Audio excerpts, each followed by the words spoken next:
Bismillahirrahmanirrahim. Assalamualaikum warahmatullahi wabarakatuh. Waalaikumsalam warahmatullahi wabarakatuh. Alhamdulillah, wassalatu wassalamu ala rasulillah wa ala alihi wa sahbihi ajma'in, amma ba'du. Alhamdulillah, kembali kita berikan kesempatan oleh Allah Subhanahu wa ta'ala untuk bisa berkumpul pada malam hari ini dalam rangka untuk menunaikan satu kewajiban kita di antara kewajiban-kewajiban yang lain sebagai seorang muslim, sebagai seorang hamba Allah Subhanahu wa ta'ala, yaitu thalabul ilmi. Dan betapa luar biasa nikmat ilmu ini, sehingga dengan ilmu sebenarnya membuat aktivitas kita di tengah-tengah manusia ini bisa bernilai di sisi Allah Subhanahu wa ta'ala. Karena dengan adanya ilmu kita bisa menetapkan niat, ya, bisa menetapkan niat. Makanya jangan heran kalau ada sebagian ulama kita yang tidak tidak memperpanjang masalah urusan niat, ya, dengan melafalkan dan tidak melafalkannya. Karena memang inti daripada niat itu adalah kita memiliki ilmu pengetahuan tentang apa yang ingin kita kerjakan. Disitulah masuknya niat. Adapun kalau ada yang melafalkan, itu mungkin maksudnya untuk menguatkan saja apa yang dia sudah ketahui dan mau memfokuskan, mengarahkan apa yang dia ingin kerjakan. Dalam hal ini kita tidak usah saling senggol, ya. Intinya kembali kepada keutamaan ilmu. Ikhwati fillah rahimani wa rahimakumullah, ini yang merupakan nikmat yang sangat besar ketika kita dimudahkan Allah Subhanahu wa ta'ala melakukan proses menuntut ilmu agama.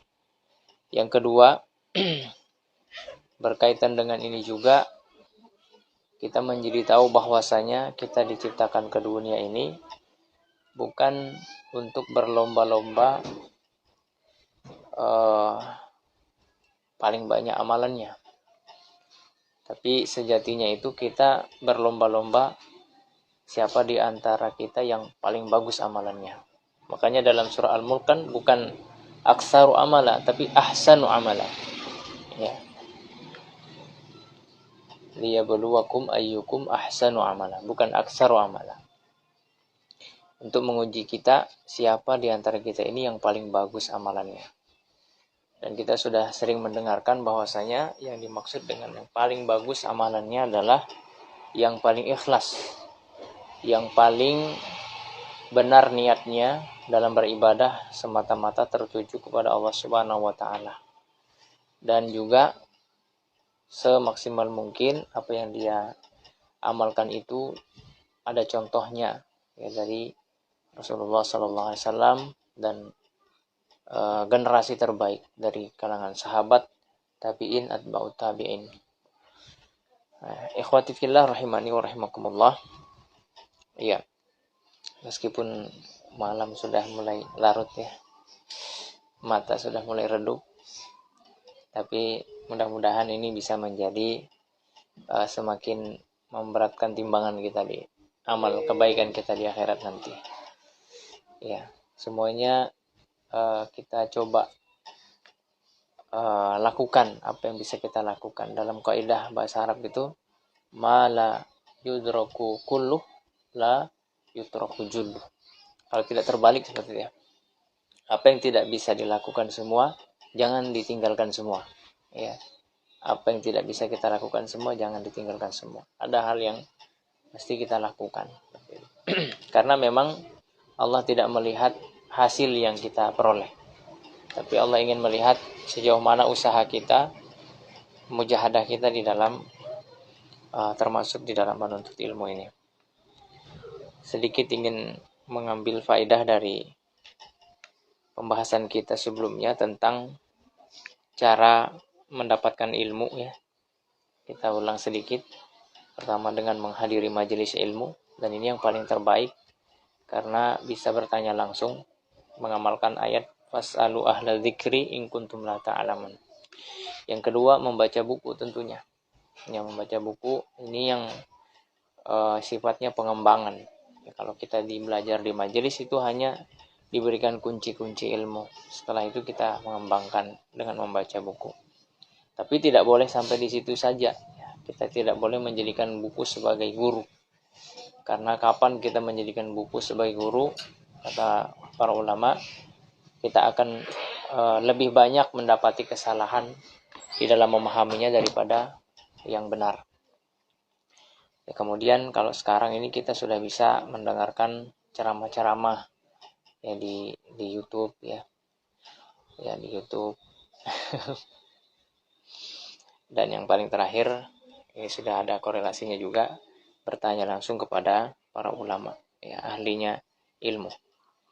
Nah, kemudian pembahasan selanjutnya adalah cara mengikat ilmu. Ini mungkin menjadi pertanyaan, bagaimana supaya ilmu itu setelah kita pelajari dia berkesan, teringat terus, kemudian dia bisa diamalkan, bahkan bisa disampaikan kepada orang lain.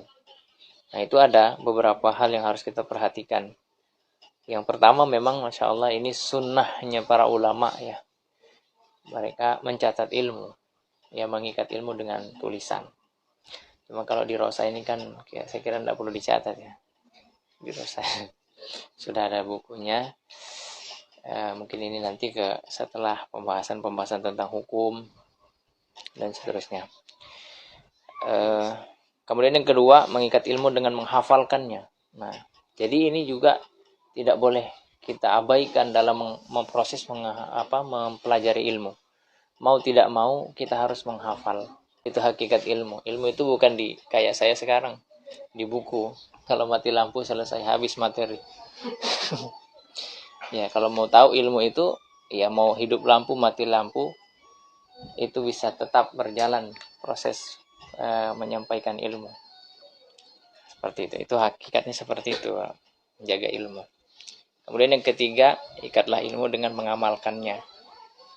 Dan ini yang paling kuat dalam memori kita.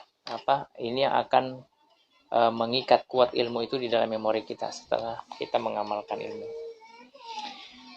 Ya, saya kira 3 poin ini dulu yang saya ulangi lagi, bahwa ilmu yang kita pelajari itu agar dia bisa terikat kuat di dalam benak kita, berkesan menjadi satu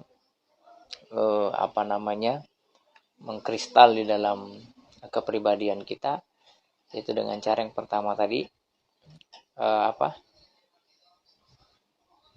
mencatatnya, yang kedua menghafalkannya, dan yang ketiga mengamalkannya. Ya, mengamalkannya termasuk mendakwahkannya juga itu. Makanya para sahabat dulu itu hendak jadi hendak jadi orang hebat dulu baru menyampaikan ilmu. Tapi apa yang dia sudah ketahui, apa yang dia dengar langsung dari Rasulullah, itu yang dia sampaikan. Nah, sehingga pertumbuhan ilmu pengetahuan itu sedikit demi sedikit ya akhirnya menjadi ya bukit. Ya, ini mungkin pengantar di rosa kita malam hari ini, mudah-mudahan bermanfaat. Seperti itu. Ya, tapi intinya kita tidak perlu terlalu fokus ke hasil dulu, yang penting kita jalani saja prosesnya. Ya, nikmati proses. Seperti itu. Tapi yang jelas saya bersyukur sekali karena perubahan dalam proses belajar kita ini cukup bagus gitu ya. Baik, tidak lupa kita untuk senantiasa memohon kepada Allah agar menerima apa yang kita lakukan ini sebagai amal soleh.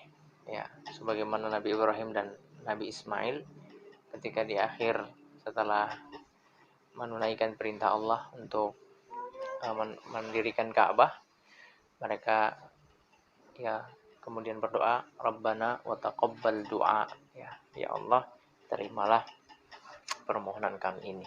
Artinya tetap kita, ya ini perlu menjadi hal yang patut untuk kita perhatikan di dalam beramal. Pertama, selalu menanyakan untuk apa niat kita niat kita di awal melakukan itu untuk apa? Apakah ini benar karena Allah atau tidak? Ya, kalau memang ada terbesit untuk mengamalkan kepada selain Allah, maka cepat diarahkan hati itu agar dia mengarah kepada Allah Subhanahu wa taala. Di tengah amalan itu biasanya juga ada gangguan bisa membuat niat itu menyimpang. Makanya di sini juga harus mengevaluasi terus, apakah sejauh ini kita melaksananya masih karena Allah atau tidak. Kalau sudah merasa mulai melenceng, arahkan lagi sekuat mungkin. Ya, dan terakhir setelah kita melakukan amalan, kita perlu pertanyakan kembali, apakah ini ada unsur riyanya, ada unsur sum'ahnya, ujubnya, dan lain sebagainya. Dan kita tutup dengan memohon kepada Allah Subhanahu wa taala agar menjadikannya sebagai amal yang diterima, wa amalan mutaqabbala. Baik, ini saja kita cukupkan. Mohon maaf atas segala kesalahan dan kekhilafan. Subhanakallah bihamdik, asyhadu an la ilaha illa anta astaghfiruka wa atubu ilaik. Assalamualaikum warahmatullahi wabarakatuh. Waalaikumsalam warahmatullahi wabarakatuh.